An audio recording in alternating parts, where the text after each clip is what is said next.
মদিনার পাগল, আমি নবীজির পাগল, আমি মদিনার পাগল, আমি নবীজির পাগল।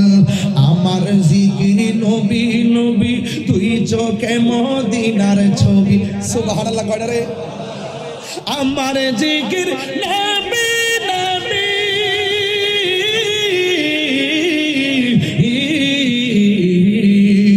আমার জিকির নবী নবী, তুই চোখে মদিনার ছবি। নবীর প্রেমে দিতে রাজি, নবীর রাজি, নবীর প্রেমে দিতে রাজি জীবনের সকল। আমি মদিনার পাগল, হাত তুললে খুশি হব, পতাকা বানাই দেন না।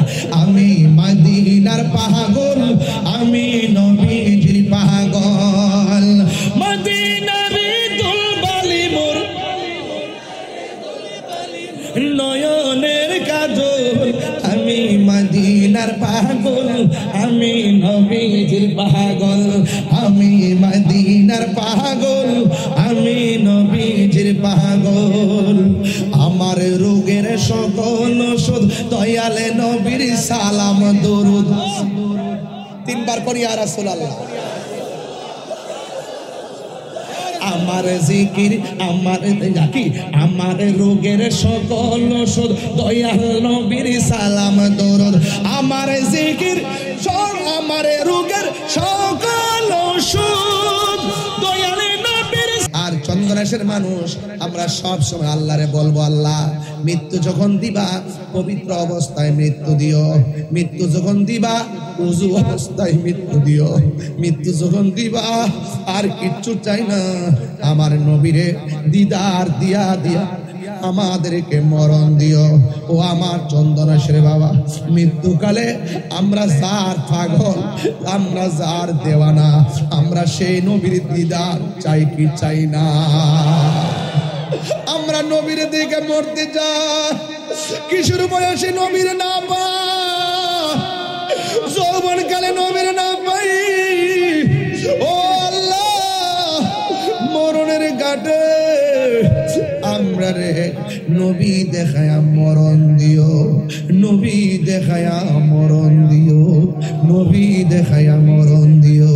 আমরা মরণের কালে নবী দেখতে চাই কি চাই না? আমরা তওবার সাথে কালিমা পড়ে মৃত্যু চাই কি চাই না? বন্ধুগণ আমার, এখনো সময় আছে, খেলাই খেলাই জীবন ধ্বংস করে দিয়েন না। আল্লাহ রাব্বুল আলামিন সেই মালিক। আমরা আল্লাহ বলেন ফি আইয়ি সূরাতিন মা শাআ রাক্কাবা, আমি আল্লাহ যেমন ভাবে চাইছি এমন ভাবে তোমার চেহারাটারে বানাইছি। খালাকতু বিয়াদাইয়া, আমি আল্লাহ নিজের হাত দিয়ে তোমার চেহারাটা বানাইছি।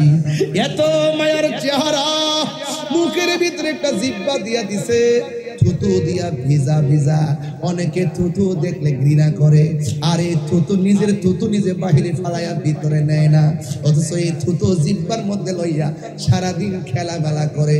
থুতুটার কি মূল্য? এই থুতু যদি না থাকতো, জিহ্বাটা শুকায়া থাকতো, আর শুকনা জিহ্বার কারণে কথা বলতে পারতাম না, গলা শুকায়া আমরা মারা যাইতাম। এত নিয়ামতের জিহ্বা দান করেছেন। শুধুমাত্র তাই নয়, এই চেহারাটার ভিতরে আল্লাহ এত কপালটা দিয়েছেন, এই কপালটা মাটির নিচে ঝুলাইয়া যখন আমরা বলি সুবহানা রাব্বিয়াল আলা, আল্লাহর শ্রেষ্ঠত্বের বয়ান যখন করি, আল্লাহ খুশি হয়ে যায়, আল্লাহ বান্দার দিকে রহমতের দৃষ্টি দেয়। এই জন্য আমার ভাইয়েরা, আমি আবারও বলছি, কবরে যাওয়ার আগে নামাজ পড়া লাগবে, কবরে যাওয়ার আগে রোজা রাখা লাগবে, কবরে যাওয়ার আগে হজ করা লাগবে, কবরে যাওয়ার আগে যাকাত দেওয়া লাগবে, কবরে যাওয়ার আগে ভালো কাজ করা। কথা কোন ঠিক না? মাত্র দুইটা কন্ডিশন। মা আতাকুমুল আতাকুমুর রাসূলু ফাখুযুহু ওয়া মা নাহাকুম আনহু ফান্তাহু। আল্লাহ বলেন, বন্ধু ও পৃথিবীর মানুষ, আমার বন্ধু আমি আল্লাহর পক্ষ থেকে যা কিছু কল্যাণ করে নিয়ে এসেছেন তা তোমরা গ্রহণ করো, আর যা থেকে নিষেধ করেছেন তা থেকে তোমরা দূরে থাকো। যদি দূরে থাকো তাইলে আল্লাহর কবরে যাওয়ার পরে আমার আল্লাহ আমাদেরকে নিয়ামত দিয়ে দিবে। আর যদি আমরা দূরে না থাকি, আমরা যদি পাপ কাজে বিভোর হয়ে যায়, কবরের জায়গায় এমন জায়গা সারাদিন কানলেও কেউ সাহায্য করতে যাবে না। প্রাণ পাখি উড়ে যাবে পিঞ্জর ছেড়ে, ধরা ধামে সবই রবে, তুমি যাবে চলে। বন্ধু বান্ধব যত অতা পিতা তারা শত হয়ে যাবে সবই তোমার পরে। মন আমার কেন বানান ঘর রে, মন আমার কেন বান্ধ বানান ঘর। Jihad HD media, the Islamic content creator. Hilful Fuzul ইসলামী সংস্থার তরুণ যোদ্ধারা যারা অক্লান্ত পরিশ্রম করে মুরব্বীদের পরামর্শে আজকের এই মাহফিলটি কানাই কানাই ভরপুর, খোলা আকাশের নিচে চমৎকার পরিবেশে এই প্রোগ্রামটি অনুষ্ঠিত হচ্ছে। আমার মনে হয় অনেক মা বোনরা মাহফিলে থাকতে পারে, প্রজেক্টরে তার আলোচনা শুনছেন। সবাইকে শুরু থেকে শেষ পর্যন্ত যারা এসেছেন সবাইকে আমার অন্তঃস্থল থেকে মোবারকবাদ জানাচ্ছি, ধন্যবাদ জানাচ্ছি। ইন্তেজামিয়া কমিটির পক্ষ থেকে আমাকে বিষয় দিয়েছেন, মাহফিল কমিটিদের বেঁধে দেওয়া বিষয় অনুযায়ী কিছু কথা বলে বিদায় আরজ করবো ইনশাল্লাহ। আমি দেখতে পাচ্ছি প্যান্ডেল কানাই কানাই ভরপুর, বাহিরে অনেক মানুষ, রাস্তাঘাট ভরপুর হয়ে আছে। আপনাদের চন্দনাইশে আমি অনেকবার এসেছি, বারবার একটি মেসেজ আবারও দিচ্ছি, চন্দনাইশের মাটি সুন্নিয়তের ঘাঁটি। আমরা সুন্নিরা যদি ইচ্ছা করি একটা প্রার্থীকে সংসদে পাঠাবো, এটা আমাদের জন্য ইনশাল্লাহ কোনো ব্যাপার না। আওয়াজ করে বলুন ঠিক কিনা বলেন। বিগত দিনে ডানে বামে অনেক দৌড়ছেন, ডানে বামে অনেক দৌড়েছি। দিন শেষে দেখা গেল সুন্নিদের ক্রান্তিকালে অনেকে কথা বলতে সংকোচ বোধ মনে করে, অনেকগুলা মাজার ভাঙ্গা হয়েছে, রাজপথে প্রতিবাদী কণ্ঠ আমরা শুনতে পাই না। সুন্নিদের অন্তরে এখন অনেক জ্বালা আছে, সকল জ্বালাকে বুকে আগলে ধরে সামনে এগিয়ে যেতে হবে এবং সকলকে ঐক্যবদ্ধভাবে যেদিকে যাব সেদিকে যাব ইনশাআল্লাহ। হাত তুলে বলেন আমরা একসাথে থাকতে চাই কি চাই না? শুধুমাত্র চাইলে চলবে না, এখন দাবিতে আমরা সীমাবদ্ধ থাকতে চাই না, আমরা কাজে পরিণত করতে চাই, ঠিক কিনা বলেন? এজন্য আপনারা যারা বাহিরে আছেন দয়া করে ভিতরে চলে আসুন। আহলুস সুন্নাত ওয়াল জামাত খুব চিন্তাশীল হয়ে, খুব ঠান্ডা মাথায় নৈতিক সিদ্ধান্ত গ্রহণ করতে হবে, ঠিক কিনা বলেন? আমরা সংখ্যাগরিষ্ঠ হওয়ার পরও এই দেশের কিছু সুশীল সমাজের ভদ্র মুখোশধারী ভদ্র মানুষ আমাদেরকে সংখ্যালঘু বানায় রাখে। ওই সুশীলদের কাছে রাষ্ট্রযন্ত্রের গুরুত্বপূর্ণ জায়গায় আমাদেরকে সংখ্যালঘু হিসেবে উপস্থাপন করা হয়। ধর্মের সুমহান জায়গায় যারা যে আহলুস সুন্নাত ওয়াল জামাত ধর্মকে সঠিকভাবে লালন করে, সেই সঠিক কথাগুলো রাষ্ট্রযন্ত্রের কানে পৌঁছে না। সেই জন্য রাষ্ট্রযন্ত্র আমাদের সংখ্যাগরিষ্ঠ হওয়ার পরেও, আমরা এত দাবি করার পরেও আহলুস সুন্নাত ওয়াল জামাতকে তারা তালিকাভুক্ত করতে চায় না, সংলাপ করতে চায় না। আমি পরিষ্কার ভাষায় বলতে চাই, আহলে সুন্নাত ওয়াল জামাতকে ছাড়া রাষ্ট্রযন্ত্রের গুরুত্বপূর্ণ সিদ্ধান্ত হতে পারে না। কথা বলেন ঠিক কিনা?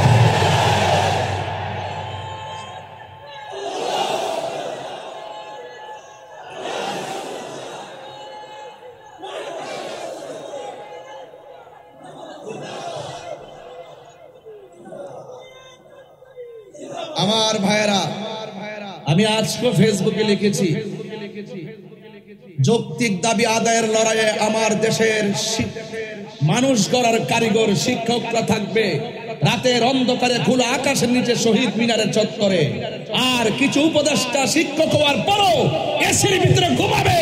বুঝতে হবে এই দেশের মানবতা লুণ্ঠিত করে ফেলেছে তারা। কথা বলেন ঠিক কিনা বলেন?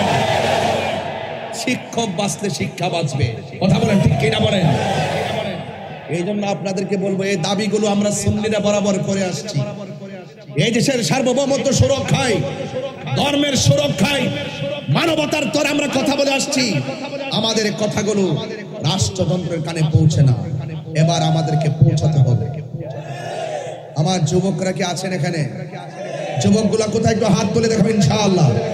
ডানে বামে যাবেন, যেদিকে যাব আমরা একদিকে যাব। কথা বলেন ঠিক কিনা বলেন? এবারে আমাদের মিশন হলো আমরা আর ভাগাভাগিতে নাই, এক থাকতে চাই। ঠিক কিনা বলেন? চন্দনাইশের মাহফিল থেকে রেড অ্যালার্ট, অনতি বিলম্বে গণ আন্দোলনের রূপ নেওয়ার আগে শিক্ষকদের যৌক্তিক দাবি মেনে নেন। ঠিক কিনা বলেন?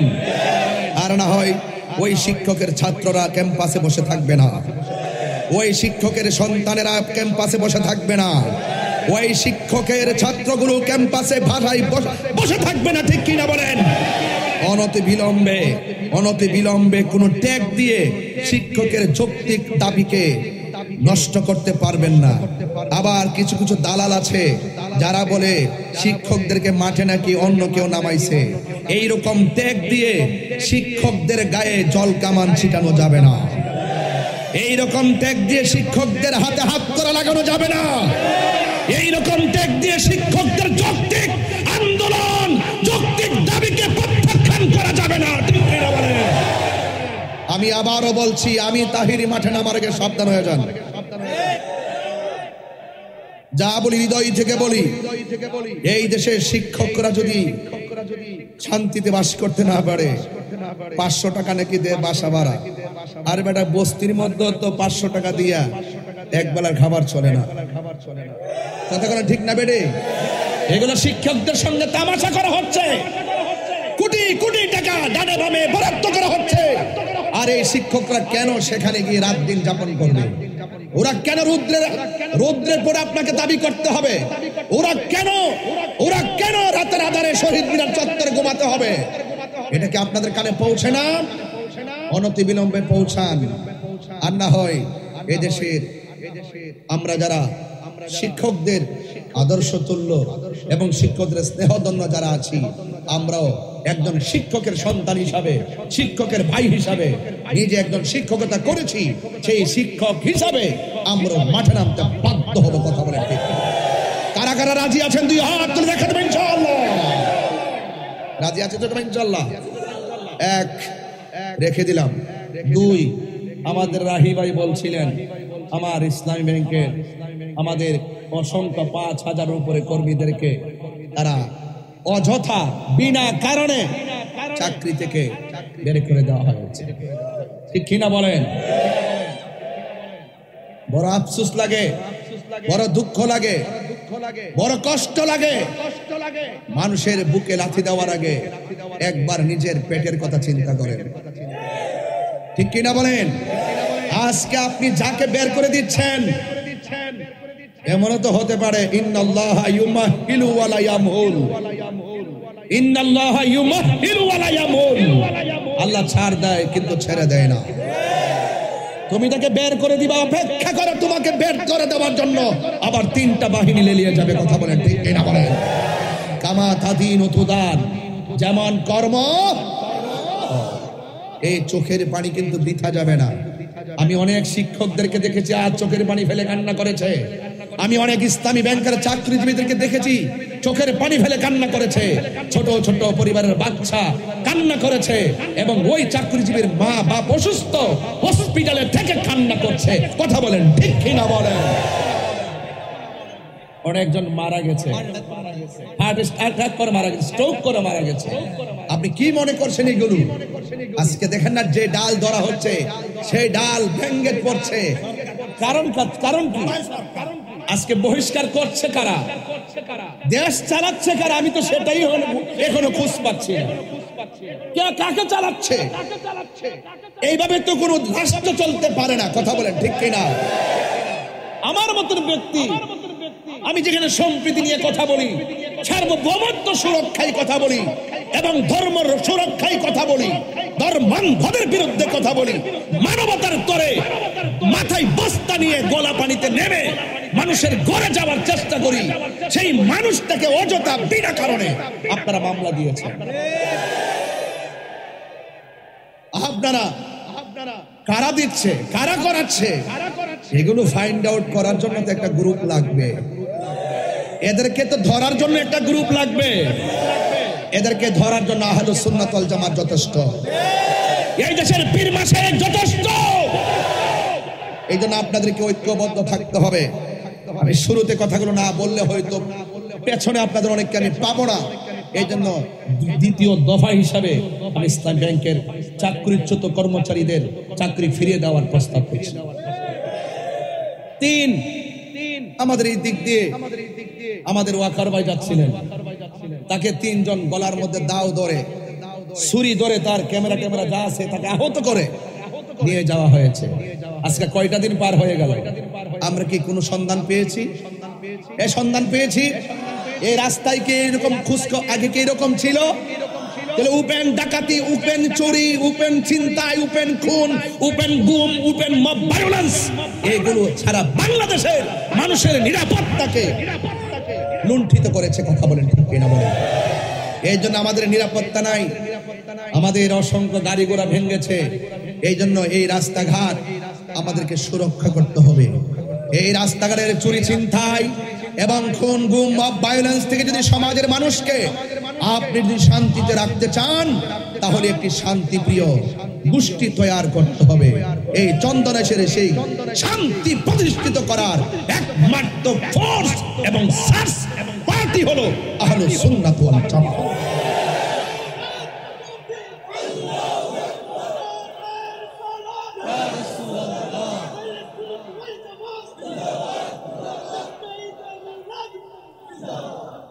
বাবারা আমার, 3টি কথা বললাম, এই কথাগুলো মাথায় রাখবেন।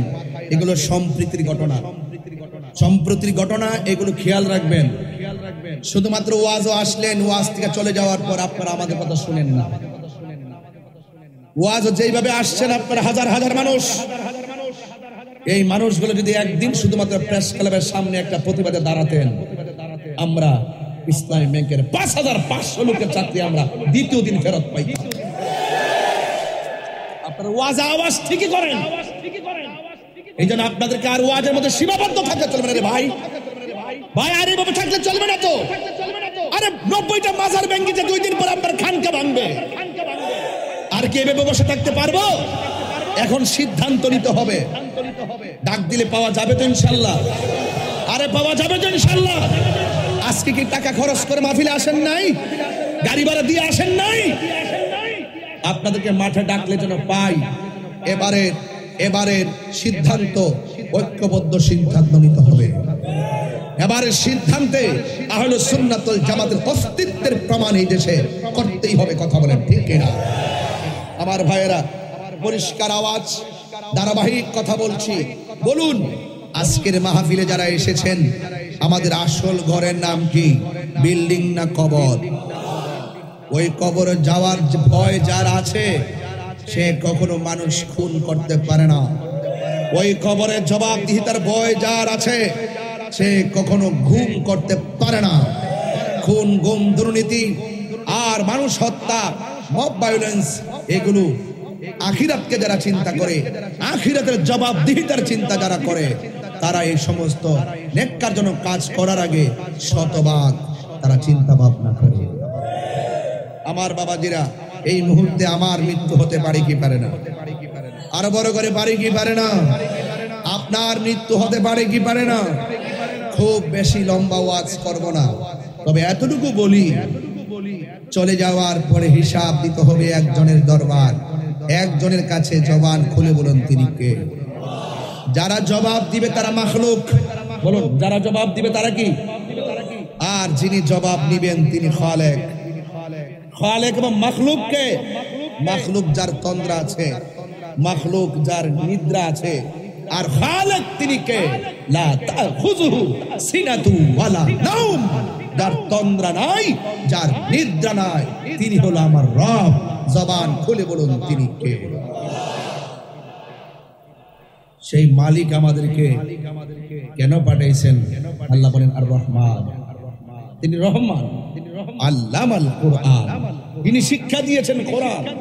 খলাকাল ইনসান, তিনি মানুষ সৃষ্টি করেছেন। আল্লামাহুল বায়ান, তিনি বায়ান শিক্ষা দিয়েছেন। আশ-শামসু ওয়াল কমারু বিহুসবান, হুজুর হুসবান নিয়ম মতো হিসাব মতো চলে, চাঁদ হিসাবে চলে, চন্দ্র হিসাবে চলে। ওয়ান নাজমু ওয়াস শাজারু ইয়াসজুদান, চন্দ্র তারকা সাজদা করে, গাছ সাজদা করে। আল্লাহ বলেন আল্লামাল আর রহমান আল্লামাল কুরআন খলাকাল ইনসান। আল্লাহ বলেন আমি মানুষ সৃষ্টি করেছি। কেন? ওয়ামা খলাকতুল জিন্না ওয়াল ইনসা ইল্লা লিয়াবুদুন। আল্লাহ বলছেন আমি মানুষ এবং জিন জাতিকে সৃষ্টি করেছি একমাত্র আমি আল্লাহর গোলামি করার জন্য। তাহলে এই গোলামি করতে হলে আল্লাহর বিধান মানার দরকার আছে না নাই? আছে। এই জন্যই তো নবী পাকের প্রিয় সাহাবী, যার নাম উসমান যুন্নুরাইন। নাম কি? উসমান যুন্নুরাইন, জিন্নুরাইন, যুন্নুরাইন, উসমান যুন্নুরাইন। তিনি দুই নূরের অধিকারী, দুই নূরের অধিকারী। রাসূল করিম সাল্লাল্লাহু আলাইহি সাল্লাম বলেছেন আমার যদি আর একটা মেয়ে থাকতো আমি সেই মেয়েটাকে উসমানের কাছে বিয়ে দিতাম। কি মজা পেয়েছেন উসমান গনি। নবী পাকের যে দুইজন মেয়েকে উসমান যুন্নুরাইন রাদিয়াল্লাহু তাআলা আনহুর কাছে বিয়ে দিয়েছেন, একজনের নাম কুলসুম, আরেকজনের নাম রুকায়া। রাসূল বলেন আরেকটা মেয়ে থাকলে আমি সেটাকেও উসমানের কাছে বিয়ে দিতাম। উসমানকে কি বলা হয় জানেন? উসমান যুন্নুরাইনকে জামিউল কুরআন বলা হয়। না হুজুর, জামিউল কুরআন বলা হয়। কুরআন ছিল আলাদা আলাদা জায়গা জায়গায়।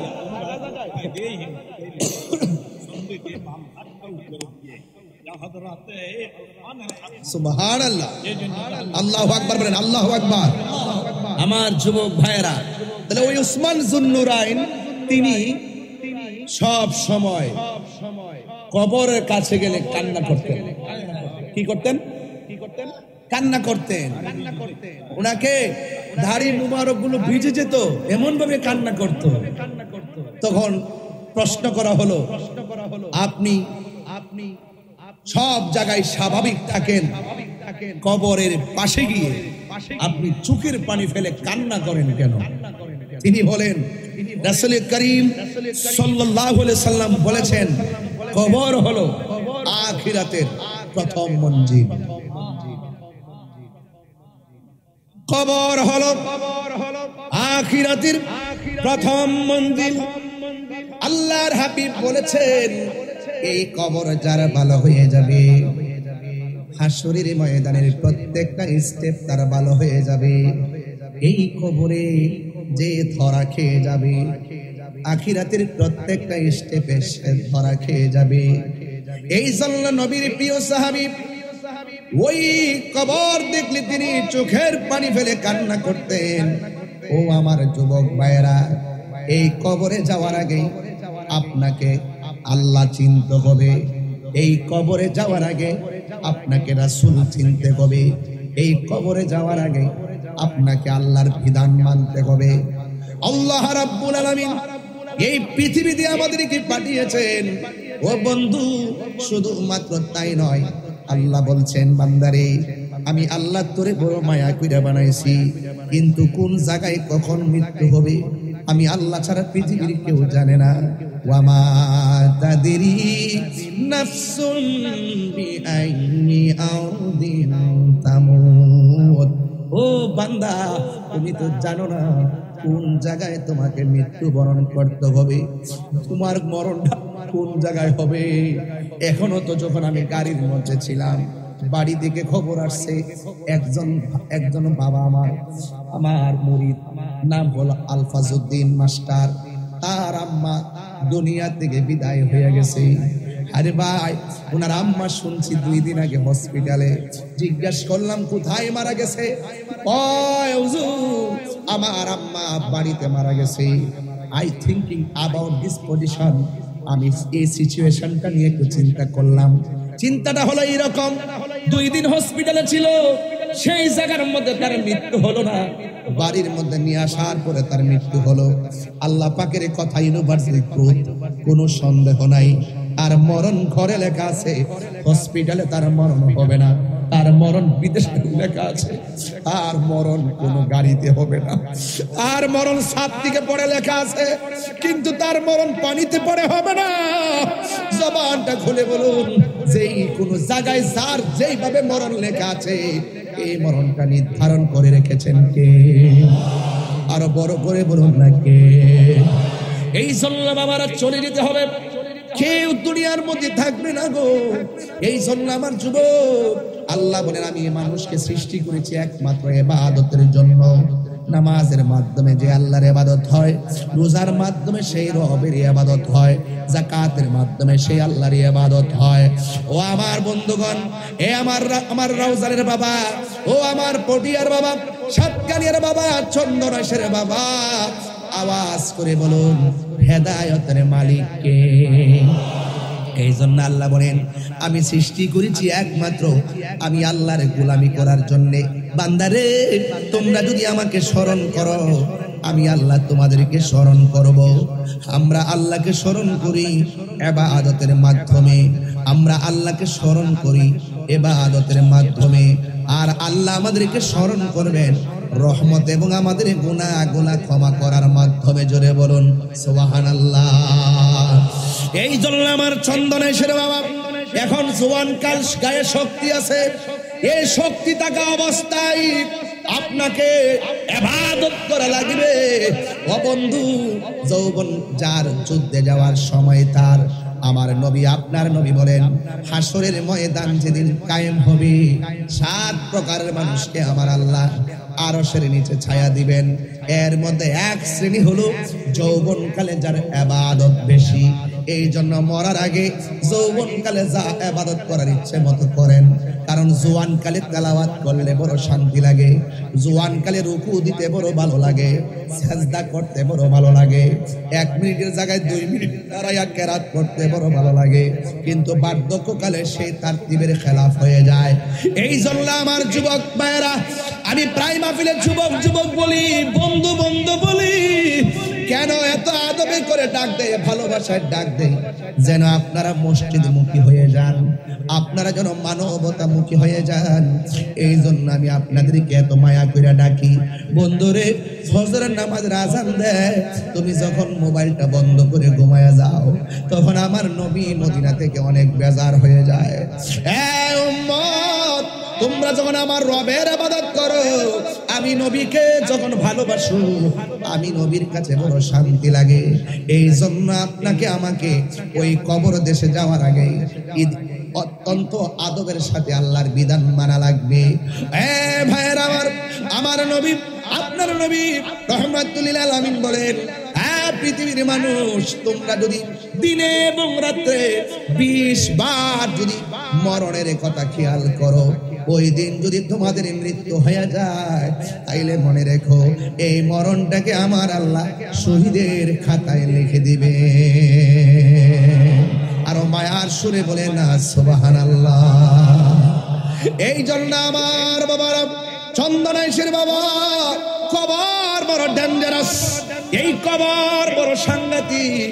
এই কবরের ডানে মাটি, কবরের বামে মাটি, উপরে ছানি নিচে মাটি। যে কাপড়টা গায়ের মধ্যে লাগাইব এই কাপড়টার রং হলো সাদা। এমন সাদা কাপড় যে কাপড়টার মধ্যে কোনো সেলাই নাই, যে কাপড়ের মধ্যে কোনো পকেট নাই, এমন একটা কাপড় আপনার গায়ের মধ্যে লাগাইয়া দিবে।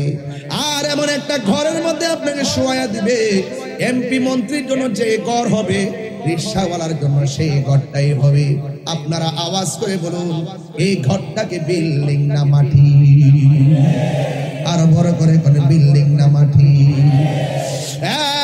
ভাইরা, অনুরোধ করি, এই কবরে যাওয়ার আগে নামাজের দরকার আছে না? না। আমার নবী বলে, উম্মত, এই কবরের ভিতরে বেনামাজি হইয়া গেলে এই কবরের ভিতরে শাস্তির কোনো অভাব নাই। এর মধ্যে বেনামাজিকে ভয়ঙ্কর একটা শাস্তি দিবে। এই ডান পাশের মাটি পৃথিবীর এক প্রান্তে চলে যাবে, বাম পাশের মাটি পৃথিবীর আরেক প্রান্তে চলে যাবে, অনেক অনেক দূরত্ব হয়ে যাবে। দুই পাশের মাটি এসে আপনার ডান এবং বাম পাশে এমন ভাবে চাপা মারবো, আপনার ডান পাশের হাড্ডিগুলো বাম পাশের হাড্ডির ভিতরে ঢুকে যাবে। তখন আপনি এমন জোরে একটা চিৎকার মারবেন, ও চন্দনেশ্বর বাবা, একটু আওয়াজ করে কন্যা আল্লাহ। এই আওয়াজে মানি না, জবান খুলে বলেন আল্লাহ। আরো বড় করে বলে আল্লাহ। এমন কিছু গুরুস্থান আছে, এখানে যত মানুষ আসছেন এর চাইতে কয়েকজন মানুষ গুরুস্থানে মাটি দেওয়া হয়েছে। ওরা এখন যেইভাবে কান্না করেছেন, ডাক দিয়েছেন, এমন ভাবে আল্লাহরে কবর দেশে ডাকতেছে, বাঁচাও বাঁচাও বাঁচাও, ও আল্লাহ, পারি না পারি না, আর সহ্য হয় না।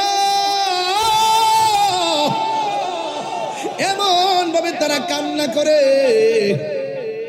জিন এবং মানুষ সারা পৃথিবীর মধ্যে যত প্রাণী আছে সব কবরের কান্নার আওয়াজ শুনে। ও বন্ধু, ওই কবরে বেনামাজি হইয়া গেলে এমন ভাবে তোমাকে শাস্তি দিবে।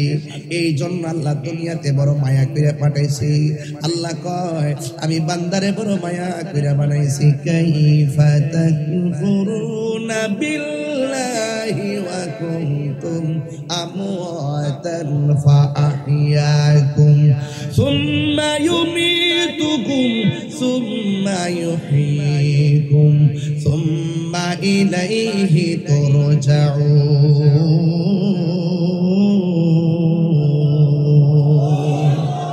সাউন্ডটা একটু ক্লিয়ার করে দেন, ক্লিয়ার করে সাউন্ডটা, মনিটর সাউন্ডটা রাখেন।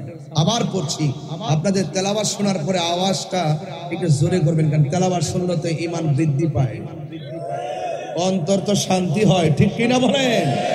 জিকির শুনলে অন্তর শান্তি হয়, তেলাওয়াত করলে ঈমান বৃদ্ধি পায়, কথা বলেন ঠিক কিনা কর? তাহলে আমি যখন তেলাওয়াত করবো, আমি তোর হাফেজ না, কিছু মাখরাজের ভুল হতে পারে, মদ গুন্নায়াত গানগুলো কিছু ভুল হয়, এরপর আপনারা ধরায়া দিয়েন, মন্তব্য করেন না। আমি তো স্বীকার করতেছি আমি পারি না, এরপরে চেষ্টা করতেছি, উৎসাহ দেন, হয়ে যাবে, ঠিক হয়ে যাবে। আমি যখন তেলাওয়াত করব, আপনারা জোরে আমার রবকে ডাক দিবেন। আপনার কি বিশ্বাস হয় না? কালকে ওয়াজে ওয়াজ করছিলাম, যে একটা হাদিস পড়ছিলাম, হুজুর, হাদিসের মধ্যে লেখা আছে কোরআনের একটা অক্ষর বললে একটা সওয়াব দেয়, কিন্তু সওয়াবটা 10 গুণ বাড়ায়া দেয়। আরো বড় করে কোন সুবহানাল্লাহ কোন না? তেলাওয়াত করলে যে সওয়াবটা হয়, শুনলে এই সওয়াবটাই হয়। এই জন্য আপনার তেলাওয়াতটা শুনবেন মহব্বতে, শুকরিয়াতান আমার রবকে ডাক দিবেন, দেখবেন সাথে সাথে রহমতের দরিয়া হয়ে যাবে, কথা বলেন ঠিক কিনা?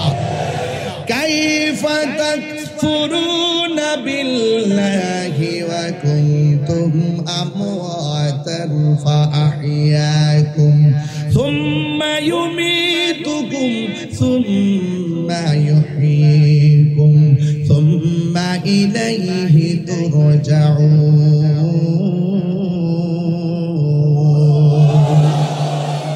আল্লাহ বলে, বান্দারে, কেমন করে তুমি আমি আল্লাহকে তোমরা অস্বীকার করছো? তোমরা ছিলে নিষ্প্রাণ, কেমন ভাবে তোমরা আমি আল্লাহকে অস্বীকার করবে? তোমরা ছিলে নিষ্প্রাণ, আমি আল্লাহ দিয়েছি। তোমরা ছিলে নির্জীব, আমি আল্লাহ তোমাদেরকে সজীব করেছি। তোমরা ছিলে নিষ্প্রাণ, আমি প্রাণ দিয়েছি। প্রাণ দেওয়ার পরে তুমি অনেক কিছুর মালিক হয়ে গেছো। আল্লাহু আকবার কর না কেন?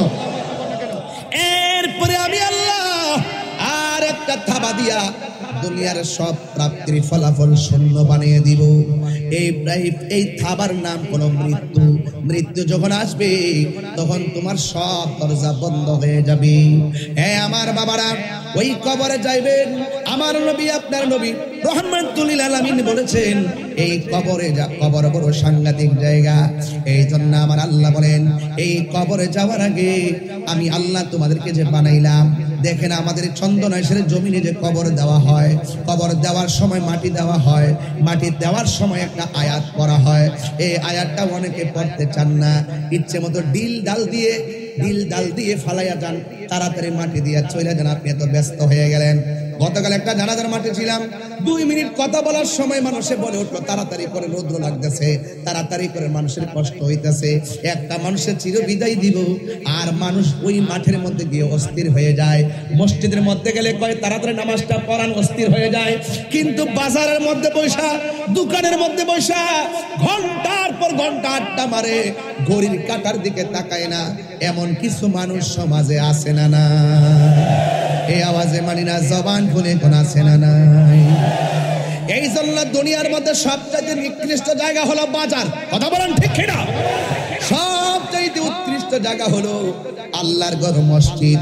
মহিলাদের জন্য উত্তম জায়গা হলো তাদের ঘর, পুরুষের জন্য উত্তম জায়গা হলো আল্লাহর ঘর, মসজিদ। এই জন্য আমার বন্ধুগণ, আমার নবী, আপনার নবী রাহমাতুল লিল আলামিন আমাদেরকে অনেকভাবে সতর্ক করেছেন। এখন মাটি দেওয়ার সময় দোয়াটা যে পড়ি, এই আয়াতটা দিয়ে তো 2 ঘন্টা ওয়াজ করা যায়। মিনহা খালাকনাকুম ওয়া ফিহা নুঈদুকুম ওয়া মিনহা নুখরিজুকুম তারাতান উখরা। এইভাবে আপনি মুষ্টি মুষ্টি মাটি দিয়ে আপনি বিদায় দিয়ে দিবেন। হাজার হাজার মানুষ আমরা মাহফিলের মধ্যে আজকে বসলাম। আমার পাশে আমার বাজান আছেন, অনেক প্রখ্যাত আলেমে দ্বীন, উস্তাদুল উলামা, শামসুল ফুকাহা, বাদরুল ফুকাহা। এমন একজন হাসতে আলেম নিয়ে হাত বাড়াইছি, এমন একজন আলেম পাশে রেখে আমি কথা বলছি। চইলা গেলে বুঝবেন মূল্য কত ছিল। এখন তো আছে, আমরা অনেকে বুঝি না। এইরকম আলেমগুলা এখনো জিন্দা আছে দেখা বাতিলরা আমাদের ঘরে হানা দিতে পারে না। কথা বলেন ঠিক কিনা? আওয়াজ করে কোন ঠিক কিনা বলেন? এই জন্য আমার বন্ধুগণ, আমি আপনি পৃথিবী ছেড়ে চলে যাব। কোন দিন চলে যাব কেউ আমরা জানি না রে বাবা। আমার নবী, আপনার নবী রাহমাতুল লিল আলামিন আমাদেরকে অনেকভাবে সতর্ক করেছেন। আমরা যখন মরণের ঘাটে পড়ে যাব, দেখবেন অনেক মানুষ মৃত্যুর ঘাটে গেলে পায়খানা করে বিছানা বাসায় দেয়, প্রস্রাব করে বিছানা বাসায় দেয়। আর চন্দনাশের মানুষ আমরা সব সময় আল্লাহরে বলবো, আল্লাহ মৃত্যু যখন দিবা পবিত্র অবস্থায় মৃত্যু দিও, মৃত্যু যখন দিবা উযু অবস্থায় মৃত্যু দিও, মৃত্যু যখন দিবা আর কিচ্ছু চাই না, আমার নবীরে দিদার দিয়া দিয়া আমাদেরকে মরণ দিও। ও আমার চন্দনাশের বাবা, মৃত্যুকালে আমরা যার পাগল, আমরা যার দেওয়ানা, আমরা সেই নবীর দিদার চাই কি চাই না? আমরা নবীর দিকে মরতে যাই, কিশোর বয়সে নবীর না পা, যৌবন কালে নবীর না পাই। ও আল্লাহ, মরণের ঘাটে আমরা রে নবী দেখায়া মরণ দিও, নবী দেখায়া মরণ দিও, নবী দেখায়া মরণ দিও। আমরা মরণের কালে নবী দেখতে চাই কি চাই না? আমরা তওবার সাথে কালিমা পড়ে মৃত্যু চাই কি চাই না? বন্ধুগণ আমার, এখনো সময় আছে।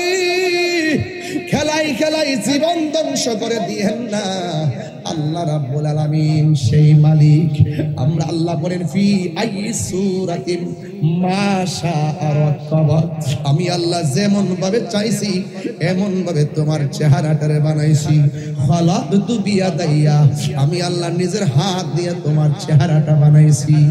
এত মায়ার চেহারা, মুখের ভিতরে একটা জিহ্বা দিয়া দিছে, থুতু দিয়া ভিজা ভিজা, অনেকে থুতু দেখলে ঘৃণা করে, আর এই থুতু নিজের থুতু নিজে বাহিরে ফালাইয়া ভিতরে নেয় না, অথচ এই থুতু জিহ্বার মধ্যে লইয়া সারাদিন খেলামেলা করে। থুতুটার কি মূল্য?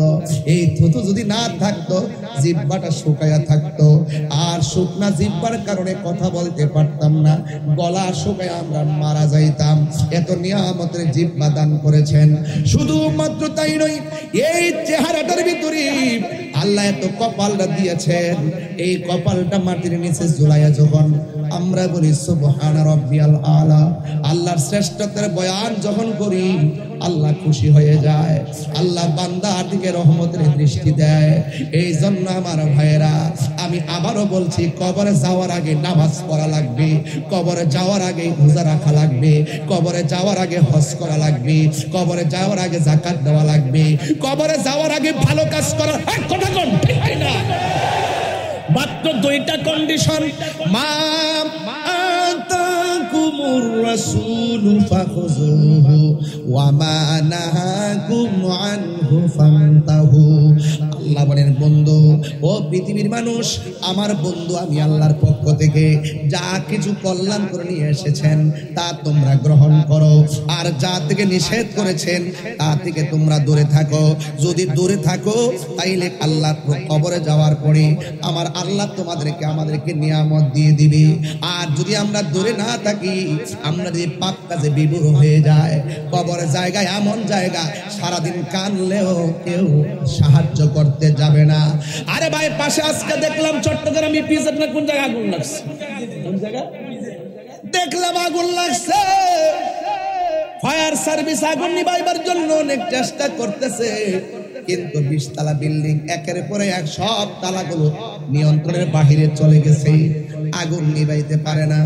আপনি যদি আখিরাতের আগুন যদি দুনিয়ার আগুন দিয়া যদি যাচাই বাছাই করেন, এটা হবে না রে বাবা। ও আমার বাবা, শুধুমাত্র তাই নয়, আমি প্রাণ খুলে বলে দিয়ে যাব, আমার নবী, আপনার নবী রহমাতুল লিল আলামিন আমাদেরকে সতর্ক করে গিয়েছেন। আরে বাবা, দুনিয়ার আগুন নিভাইবার জন্য ফায়ার সার্ভিস যাই, কিন্তু আপনার চন্দনেশ্বর বাড়ির পাশে কবর আছে না নাই? আরো বড় করে কবর আছে না নাই? আগুন নিয়ে জ্বলতেছে নাকি বিছানায় ঘুমাইতেছে, আমরা কি জানি? আরো জোরে কোন জানি? আমার মরণের কতদিন বাকি আমি জানিলাম না গো, আমার মরণের কতদিন বাকি। জানেন আপনারা? আরে জানেন নাকি? আজরাইলা শিয়া যখন হস্তে দিবা ধরি, তখন আমার মনা ভাই করবা পাখি, পাখি প্রাণ পাখি কি, তখন আমার মনা ভাই করবা লুকালুকি আমি জানিলাম না গো, আল্লাহ মরণের কতদিন বাকি, আমার মরণের কতদিন বাকি আমি জানিলাম না গো, আল্লাহ মরণের কতদিন বাকি। এই তো হাদিসটা আমি আজকে কোট করলাম, কইতাম নে বাজান, একটা হাদিসটা বইলা বালাই, কবর বড় সাংঘাতিক। আমার হুজুর এখানে আছেন। আনাসিন রাদিয়াল্লাহু তাআলা আনহু কল, হযরতে আনাস রাদিয়াল্লাহু তাআলা আনহু থেকে বর্ণিত, তিনি বলেছেন, কল রাসূলুল্লাহ সাল্লাল্লাহু আলাইহি ওয়াসাল্লাম, আমার নবীর নূরানি জবান মুবারক দিয়ে তিনি বলছেন, ইন্নাল আবদা, নিশ্চয়ই বান্দাকে, ইজা বুদিআ ফি কবরিহি, যখন কবরের মধ্যে নামানো হবে, যখন বান্দাকে মৃত্যুর পরে কবরের মধ্যে রাখা হবে, ওয়া তাওয়াল্লা আনহু আসহাবুহু, যখন সাথীগণ তারে কবর দিয়া চলে আসবে। আমরা ব্রাহ্মণবাড়িয়া হলে এমন ভাবে বলতাম, মানুষ আইব রে এক নজর দেখিতে, মানুষ আইব রে, কিন্তু কেউ ঘরে থাকবে না। বন্ধু তোমার দেখতে আসবে, কই আমার কাজ আছে, চলে যায়। জানাজার মাঠে আসবে, আপনাকে জানাজার নামাজটা দিয়া দোয়াও করবে না। কবরে মাটি দেওয়ার সময় গোরস্থানে বন্ধ যায় না, কই আমার বাজার আছে। আপনারে কবরে দেওয়ার সময় মানুষ আর থাকে না, সবাই যার জন্য চলে যায়। আমার নবী, আপনার নবী বলেন, ইন্নাল আবদা, আমার নবী আপনার নবী বলতেছেন, আমার নবী বলেন, ইন্নাল আবদা ইজা বুদিআ আলা ফি কবরিহি, যখন মাইয়িতকে মরে যাওয়ার পরে কবরস্থ রাখা হয়, ওয়া তাওয়াল্লা আনহু আসহাবুহু, যখন তার সাথীরা কবর থেকে ফিরে আসে, ইন্নাহু, ওই মৃত ব্যক্তি, লা ইয়াসমাউ কুরআনি আলিহিম, পায়ের আওয়াজ শুনতে পায়, পায়ের আওয়াজ শুনতে পায়, পায়ের আওয়াজ শুনতে পায়। ও বন্ধুরে, তারা যে চলে যাইতেছে, বন্ধু বান্ধবের পায়ের আওয়াজ তারা শুনতেছে, চলে যাইতেছে, কেউ গুরুস্থানের মধ্যে আর থাকে না রে। 40 কদম হাঁটিয়া আসিবে স্বজন, মুনকার নাকির হাজির হইবে রে তখন। এবার আমার নবী বলতেছেন, আতাহু মালাকানে, ওই কবরের মধ্যে দুইজন ফেরেশতা আসবে, ফায়াকুদানিহি, এবং কবরের মধ্যে যিনি আছেন তাকে উঠাইয়া বসানো হবে। ফায়াকুলানে, যে দুইজন কবরে নামছে তারা জিজ্ঞাসা করবে, মা কুনতা তাকুলু ফি হাযা রাজুলিল মুহাম্মদ, নবী সাল্লাল্লাহু তাআলা আলাইহি ওয়াসাল্লাম সম্পর্কে তুমি কি বলতে? মা হাজার রাজুল, এই ব্যক্তিকে বাজান এই কথা কইতো না রে, জিগাইব নবী সম্পর্কে তুমি কি বলতে। এখন বলতে যাইয়া সুন্নিরা একটু তাবিল করে, সুন্নিরা বোঝাইতে চায় যে কবরে যে বলবে নবী সম্পর্কে কি বলতে, ওয়ামা কুনতা তাকুলু, ওয়ামা কুনতা তাকুলু, এই কথা কইতা না, এই কথা বলবে না, তুমি ওনারে চিনোনি। এবার বলবে তুমি তিনি সম্পর্কে কি বলতে, নবীর নূর বলতেনি, নবী গায়েব জানে বলতেনি, নবী হাজার নাজরে বলতেনি, নবী শাফাত করব বলতেনি, নবী রওজা মুবারকে জিন্দা বলতেনি, যা যা মন চায় তা কইতে। এবার দেখেন কি হয়, আমি পরের কথা আগে বোঝাইয়া গেলাম, পরে হাদিসটা শেষে গেলে ইনশাআল্লাহ অবশ্যই বুঝা ফেলাবেন কি বলতে চাইতেছি। বলা হচ্ছে, মা কুনতা তাকুলু ফি হাযা রাজুলিল মুহাম্মদ সাল্লাল্লাহু তাআলা আলাইহি ওয়াসাল্লাম, নবী সম্পর্কে তুমি কি বলতে, এই যে নবী সম্পর্কে তুমি কি বলতে। যারা হাজার রাজুল বুঝে না, তিলকার রাজুল বুঝে না, তারা হাজার নাজের বুঝে না। What is the difference between haza and al-farqu bainal haza wa tazalika? হাজা এবং জালিকার মধ্যে পার্থক্য কি, এটা এরা জানে না। কথা বলেন ঠিক কি না রে বাবা? এই জন্য সেদিকে যাব না, আকীদার ওয়াজ করব আরেকদিন। আকীদার ওয়াজ এখন করব না, শুধু বুঝাইয়া দেয়া যায়। যখন তার প্রশ্ন করবে এই লোক সম্পর্কে তুমি কি বলতে, যদি ফা আম্মাল মুমিন, যদি লোকটা মুমিন হয়, ফায়াকুলু, সে বলবে, আশহাদু আন্নাহু আব্দুল্লাহি ওয়া রাসূলুহু, আমি সাক্ষ্য দিচ্ছি তিনি আল্লাহর বন্ধু এবং তার রাসূল। তিনি আল্লাহর বন্ধু, বিয়াদবরা কইব আল্লাহর বান্দা, আমরা কই বন্ধু। এখানে পার্থক্য, বিয়াদবরা কয় ফাও মুবারক, আমরা বলি কদম মুবারক। বিয়াদবরা বলে কফল মুবারক, আমরা বলি সের মুবারক। বিয়াদবরা বলে ঘাম মুবারক, আমরা বলি পসিনা মুবারক। বিয়াদবরা বলে সাংবাদিক, আমরা বলি বার্তা বাহক। কথা বলেন ঠিক না? পার্থক্য বুঝেন না আপনারা? আজ থেকে বহুত বছর আগে তারা আমার নবীজিকে পিওনো পর্যন্ত বলছে, হুজুর পিওনো পর্যন্ত বলছে। ওরা আপনারা তো সংগ্রাম করছেন হুজুর সারা জীবন এদের সাথে, এরা সারা জীবন বলছে নবী রওজা মুবারকে মরে পচে মাটির সঙ্গে মিশে গেছে। আমাদের আকাবেররা দলিল দিতে দিতে এই শেষ বয়সে দেখতে ফলাইছে, ওরা এখন নবীজিকে জিন্দা নবী মানে। আরে যুবক ভাইরা হাত তুলে বলো ঠিক না বলো?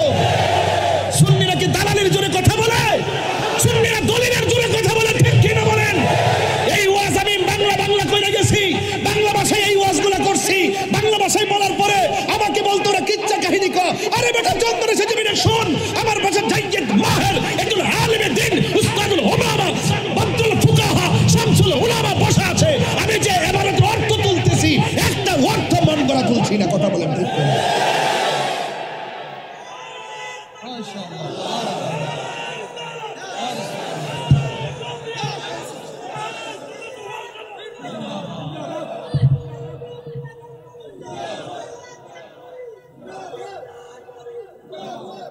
আওয়াজ করবেন আল্লাহু আকবার।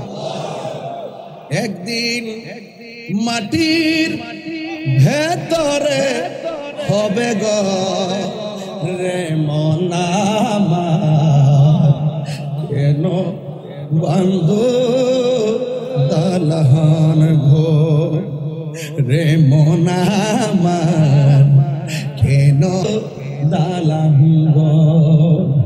এই কথাটাকে মিথ্যা কথা বলছি আমি? একদিন মাটির ঘর হবে কি হবে না? এই দালান ঘর কি কবরে যাবে?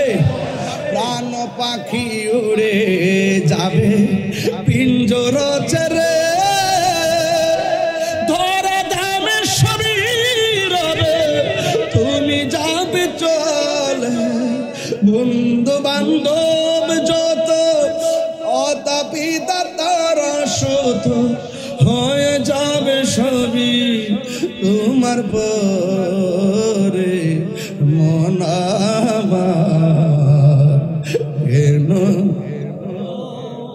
বানান ঘর রে, মন আমার কেন বান্ধ বানান ঘর। এই যুবকরা, গান বলে উড়িয়ে দিও না, একটু চিন্তা করো আমি কি বলেছি। দাহি ভাই বলছিল, কে বলছে চিন্তা করো না, কি বলেছে সেটাই দেখো, এটাই সঠিক কথা। যদি সত্য হয়, রিকশাওয়ালা হলো তার কথা আমি মানতে বাধ্য।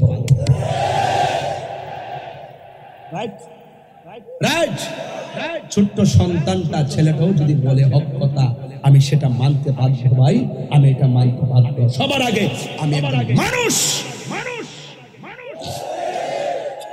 এই মানুষটাকে আল্লাহ মায়া করে বানাইছে, ঠিক কিনা বলেন? গর্ববোধ করি যে মুসলমানের ঘরে জন্মগ্রহণ করেছি, হিম্মত করে কথা বলি, আমরা ইমানদার কথা বলি, ঠিক কিনা? এই জন্য বলা হচ্ছে ফা আম্মাল মুমিন। আপনাদের কষ্ট হচ্ছে বোধহয়, বেশি লম্বা হয়ে যাচ্ছে ওয়াজ, আর একটু সামনে যাবো ইনশাল্লাহ। আপনাদের ধৈর্য কি আছে ইনশাল্লাহ? রাত্র তো অনেক বেশি হয়ে যাচ্ছে, কষ্ট হচ্ছে আপনাদের। ফা আম্মাল মুমিন, যদি চন্দনাইশের প্রেমিকটা মুমিন হয়, সুবহানাল্লাহ বলেন। এই যে মুরব্বী বসে রয়েছে না, চোখের পানি ফালায় চল চল করে কাঁদতেছে, বাবা এখন বসতে পারতেছেন না, বুড়া মানুষ তো বেহেশতে যাইতো না। হাদিস শরীফে দেখছি, আমার হুজুর এখানে আছে, 33 বছরের জোয়ান বানাই আল্লাহ বেহেশতে পাঠাই দিবে। আল্লাহু আকবার বলেন না কেন? আমার যুবক ভাইয়েরা, বলা হচ্ছে ফা আম্মাল মুমিন, যদি সে মুমিন হয়, ফায়াকুলু, সে বলবে আশহাদু আন্নাহু আব্দুল্লাহি ওয়া রাসূলুহু, আমি সাক্ষ্য দিচ্ছি তিনি আল্লাহর বন্ধু এবং তিনি হলেন আল্লাহর রাসূল। ফায়ুকালু লাহু, তাকে বলা হবে, কাকে? দুইজন ফেরেশতা মাইয়াতকে বলবে, সে তখন জিন্দা, ওই কবরবাসীকে বলবে ইলা মাকুনজুর ইলা মাকআদিকা মিনান নার, তোমার জায়গা থেকে ওই দিকে একটু জাহান্নামের দিকে লক্ষ্য করো, জাহান্নামের দিকে লক্ষ্য করবে।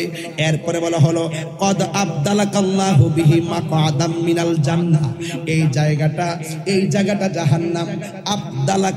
আবদালাকা বদল থেকে বদল। আল্লাহ রাব্বুল আলামিন সাক্ষ্য সঠিক হওয়ার কারণে আর তোমার জবাবটা সঠিক হওয়ার কারণে আল্লাহ রাব্বুল আলামিন ওই জাহান্নামের চিত্র বদল করে জায়গাটাকে জান্নাতের বাসস্থান বানায়া দিছি। আরো বলবেন আল্লাহু আকবার। আমার জবাব মেরে ওয়া আম্মাল মুনাফিক, ওয়াজ শুরু হয়ে গেল। বাংলাদেশের এখন দেখবেন বাজান, মুখের ভাষা অনেক সুন্দর, পাগড়ি টাগড়ি চোখ,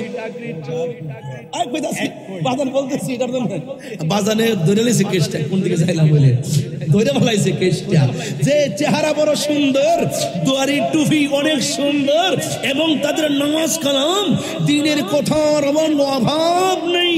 এরপরে তারা ছলে বলে কৌশলে মুসলমান নৃত্যের জলাঞ্জলি দিয়ে ওই পূজা মণ্ডপে গিয়ে মূর্তি পিছনে রেখে তারা মানুষের একটু ভাইট নেওয়ার জন্যে, ভুট্টা পাওয়ার জন্যে নিজের মুসলমানিত্বের জলাঞ্জলি দিয়ে তারা ওখানে দাঁড়িয়ে বলে রোজা পূজা এক কথা।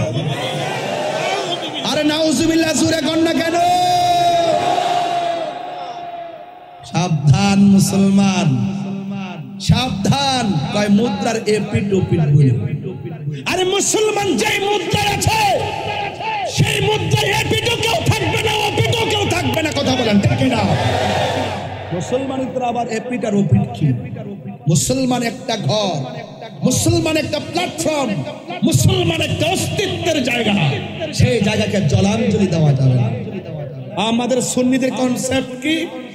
হিন্দুরা এই দেশে শান্তিতে বসবাস করবে, তাদের নিরাপত্তা আমরা ইনশাল্লাহ দিব। এরা এদের পূজা করবে, আমরা আমাদের মাহফিল করব, নামাজ পড়ব। কথা বলেন ঠিক কিনা বলেন? হ্যাঁ হ্যাঁ, এই জন্য রমজান মাসে কি তাদের পূজা করতে পারে না? কথা পারে কি না? তাদের পূজা তারা করবে, কিন্তু আমরা আমাদের রোজা রাখবো। কিন্তু আমি এই কথা বলতে পারবো না যে এপিট আর উপিট, রোজা আর পূজা এপিট আর উপিট, এই মন গড়া ব্যাখ্যা দিয়া ইসলাম চলে না। কথা বলেন ঠিক কিনা? এই যুবক ভাইয়ের আমার, আমি আরো আপনাকে সেভ করে দিচ্ছি, কথা বলতে সংযত হয়ে কথা বলবেন। আপনারা এতদিন কি বললেন আর এখন কি করছেন? জাতি এখন আস্তে আস্তে বুঝতেছে, আর তাহিরি তো আগের থেকে বোঝা শুরু করছে। আমি তো জানি ওরা কি করতেছে, ওদের মধ্যেই তো ABCD। কিন্তু মনে রাখবেন, সুন্নিরা জানে আপনাদের অবস্থান কতটুকু। হয়তো আপনারা গুপ্ত রাজনীতি করেন, গুপ্ত রাজনীতি করে এক এক সময় এক এক লঙ্গির তলে ঢুকেন, ঢুকে ঢুকে চা বিস্কিট খান। এটা কেউ না জানলেও আমরা জানি। আপনারাই খালাম্মা ডাকেন, আপনারাই শাশুড়ি ডাকেন, আপনারাই জননী ডাকেন, আপনারাই কাকি আম্মা ডাকেন, আবার আপনারাই তাদের মাথার উপরে আবার আসর হইয়া বসেন, আবার বান্ডেল দিলে আবার কুলাকুলি করেন। এই দ্বিচারিতা আমরা পারবো না। এই জন্য বলছি আম্মাল মুনাফিক, তার মানে বোঝা গেল কবরের ভিতরে যে মুনাফিকরা ধরা খাবে। আমার রাসূল এখানে শুধু কাফের বলে নাই, বলছে মুনাফিক। ওয়া আম্মাল মুনাফিক ওয়াল কাফের। আর কবরের মানুষটা যদি মুনাফিক হয় কাফের হয়, দুইটা শব্দ পাশাপাশি, রাসূল বলছেন কাফেরের চাইতো মুনাফিক আরো ভয়ঙ্কর। ঠিক কিনা বলেন? ইন্নাল মুনাফিকিনা ফি দারকিল আসফালি মিনান নার, জাহান্নামের সর্বনিম্ন স্তরে মুনাফিকরা বাস করবে। ঠিক কিনা বলেন? বলা হচ্ছে ওয়া আম্মাল মুনাফিক ওয়াল কাফের, কবরের মানুষটা যদি ইয়া হয় মুনাফিক এবং কাফের হয়, ফায়ুকালু লাহু, তাকে বলা হবে, কি বলা হবে? মা কুনতা তাকুলু ফি হাযার রাজুল, এই লোক সম্পর্কে অর্থাৎ নবী সম্পর্কে দুনিয়ায় তুমি কি বলতে? তখন সে বলবে ফায়াকুলু, অতঃপর সে বলবে লা আদ্রি, আমি জানি না, কুনতু আকুলু, আমি ওই কথাই বলতাম, মা ইয়াকুলুন নাস, মানুষে যা বলতো আমি তাই বলতাম, যা বলতো তাই বলতাম। দেখবেন আমার দেশের মধ্যে অনেক বড় বড় দলের বড় বড় নেতা আছে, ওকুল জাল হক ওয়া জাকাল বাতিল, কি জানে কইলো বুঝলাম না কিছু।